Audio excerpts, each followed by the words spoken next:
what it is that you need to do to be successful. Some of these things aren't so malleable, but others are things that you can work on. Well, IQ, well, that's a rough one, because there's no evidence, as far as I can tell, that you can do a damn thing about your IQ. I was just reading a paper by Dan Simon today. It's a relatively recent review. Dan Simon did the invisible gorilla stuff, and he was looking, because there's all these companies that claim that these online brain training exercises can produce cognitive improvements, and he reviewed the literature again, and I've reviewed that literature like 6 times in the last 15 years because I keep hoping that someone will crack the problem, but it's always the same answer. It's like, you do brain training games, you get better at the game, a lot better at that game. You get slightly better at similar games, but distal games that are still heavily cognitively loaded doesn't affect your performance at all. Zero. None. So the issue of how to raise IQ, man, that's a killer. No one knows how to do it. I can tell you how to stop your IQ from decreasing as you get older. That's not so bad, because it does that. Fluid IQ decreases from the time you're 20 and pretty rapidly. It's physical health is the best preventative. So exercise, physical exercise. Weirdly enough, you think, well, why? Well, your brain uses oxygen like mad, right? And it needs to be kept clean and well oxygenated. And physical exercise, both like weightlifting, anaerobic and aerobic exercise, both seem to be very, very effective at staving off cognitive declines across the lifespan. So that's a really useful thing to know, because that's the only thing we know that does that. So then the next best predictor of lifetime success is conscientiousness. Well, so, and of the 2 aspects of conscientiousness, say orderliness and industriousness, the better predictor is industriousness. So the question is, well, what can you do about your industriousness? And the answer to that is, well, that's kind of rough too, because there's a strong genetic component. But you can work on micro habits with regards to your conscientiousness. And I think the best micro habits, this is partly to do with these future authoring program processes, I think the best thing you can do with regards to your conscientiousness is to set up some aims for yourself, goals that you actually value. And the future authoring program helps people do that. And basically it does a situational analysis it helps you do a situational analysis of your life more than a psychological analysis, I would say. And so the questions are something like, well, all right, you're going to have to put some effort into your life, and you need to be motivated to do that. And so what are the potential sources of motivation? Well, you could think about them in the big 5 manner. If you're extroverted, you want friends. If you're agreeable, you want an intimate relationship. If you're disagreeable, you want to win competitions. If you're open, you want to engage in creative activity. If you're high in neuroticism, you want security. Okay, so those are all sources of potential motivation that you could draw on, that you could tailor to your own, your own personality.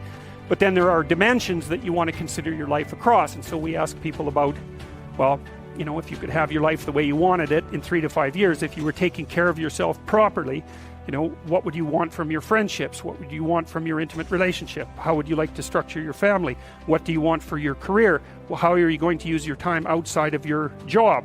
And how are you going to regulate your mental and physical health, and maybe also your drug and alcohol use? Because that's a good place to auger down, because alcoholism, for example, wipes out, 5 to 10% of people. So you want to keep that under control.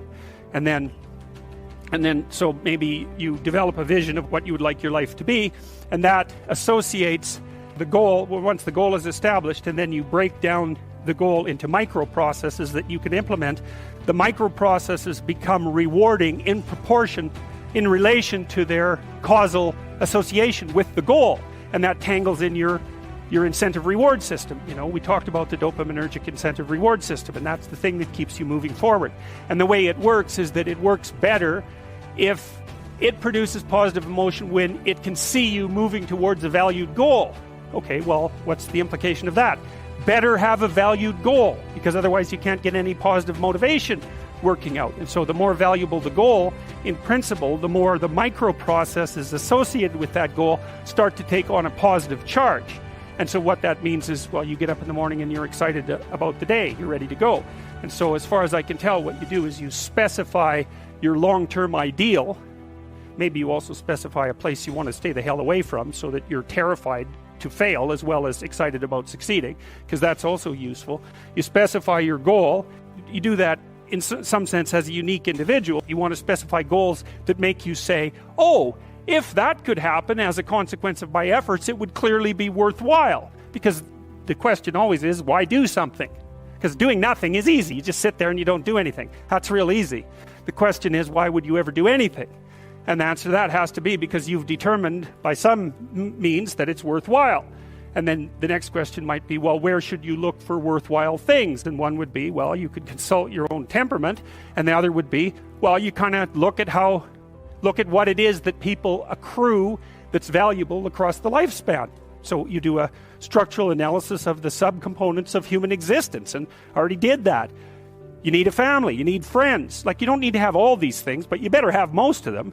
Family, friends, career, educational goals, plans for, time outside of work, attention to your mental and physical health, etc. That's what life is about. And if you don't have any of those things, well, then all you've got left is misery and suffering. So that's the bad deal for you. So once you set up that goal structure, let's say, and that's really, in many ways, that's what you should be doing at university. That's exactly what you should be doing, is trying to figure out who it is that you're trying to be, right? And you aim at that. And then you use everything you learn as a means of building that person that you want to be. And I really mean want to be. I don't mean should be, even those things are going to overlap. And it's important to distinguish between those, because that's partly, and this is back down to the micro-routine analysis. So if I was saying, well, you're going to try to make yourself more industrious. Okay, number one, specify your damn goals, because how are you going to hit something if you don't know what it is? That isn't going to happen. And often people won't specify their goals too, because they don't like to specify conditions for failure. So if you keep yourself all vague and foggy, which is real easy, because that's just a matter of not doing as well, then you don't know when you fail. And people might say, well, I really don't want to know when I fail because that's painful. So I'll keep myself blind about when I fail. That's fine, except you'll fail all the time then. You just won't know it until you've failed so badly that you're done. And that can easily happen by the time you're 40. So I would recommend that you don't let that happen. So that's willful blindness, right? You could have known, but you chose not to. Okay, so once you get your goal structure set up, you think, okay, if I could have this life, looks like that might be worth living, despite the fact that it's going to be, anxiety provoking and threatening, and there's going to be some suffering and loss involved in all of that. Obviously, the goal is to have a vision for your life such that, all things considered, that justifies your effort. Okay, so then what do? Well, then you turn down to the micro routines. It's like, okay, well, this is what I'm aiming for. How does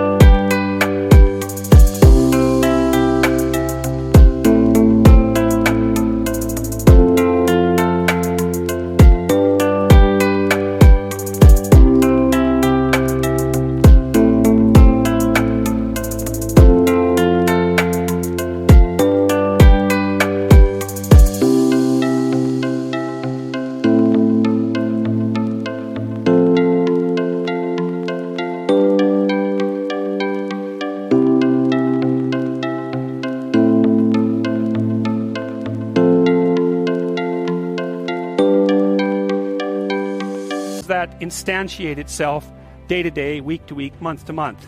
And that's where something like a schedule can be unbelievably useful. Google Calendar. It's like, make a damn schedule and stick to it. Okay, so what's the rule with the schedule? It's not a bloody prison. That's the first thing that people do wrong. They say, well, I don't like to follow a schedule. It's like, well, what kind of schedule are you setting up? Well, I have to do this, then I have to do this, then I have to do this. And then I just go play video games, because who wants to do all these things that I have to do? It's like, wrong. Set the damn schedule up so that you have the day you want.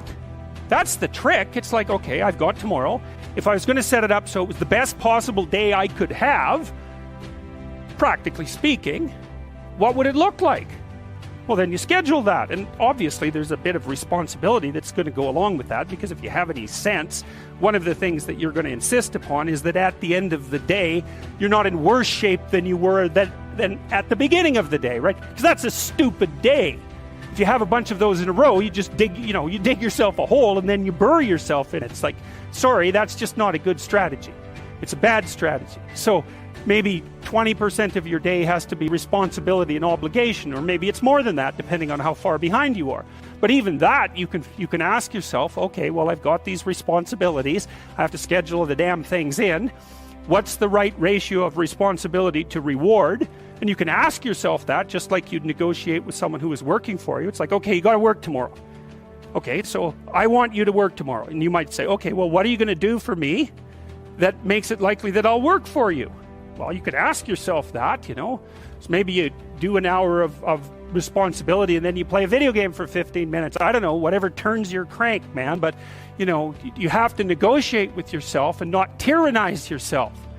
Like you're negotiating with someone that you care for, that you would like to be productive and have a good life. And that's how you make the schedule. It's like, and then you look at the day and you think, well, if I had that day, that'd be good. Great. And you're useless and horrible, so you'll probably only hit it with about 70% accuracy.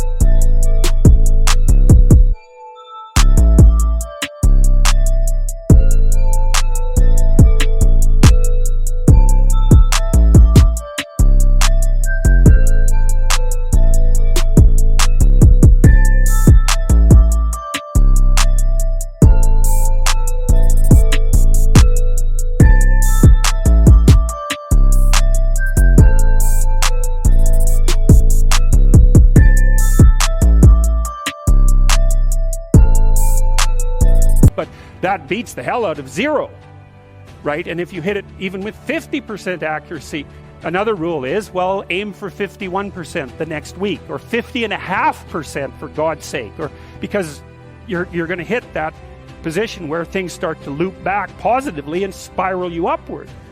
And so that's one way that you can work on your conscientiousness, is plan a life you'd like to have.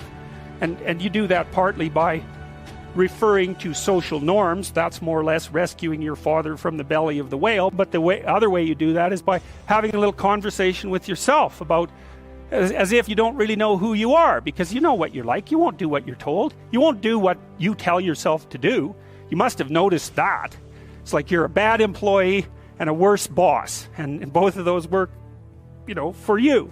You don't know what you want to do, and then when you tell yourself what to do, you don't do it anyways. You should fire yourself and find someone else to beat.